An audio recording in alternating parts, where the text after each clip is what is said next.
The Microtech Cold Snare comes packaged sterile, 10 per box. The labeling includes the order number, the product size and specifications, date of manufacture, and use-by date. Each cold snare is packaged in a plastic peel pouch.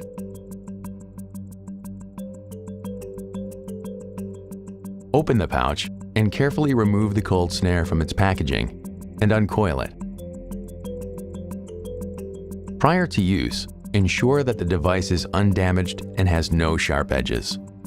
Retract the handle to confirm function.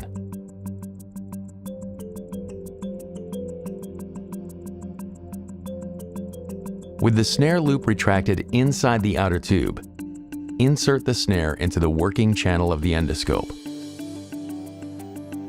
Once in the endoscopic view and close to the target tissue, gently extend the snare loop and place over the polyp. When instructed to do so, pull back the slider to excise the polyp.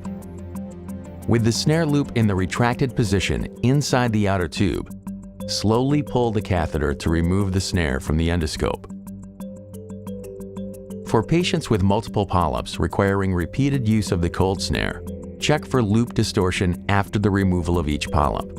If the snare is distorted, replace the snare. Upon completion of the procedure, dispose of the device per biohazardous medical waste guidelines.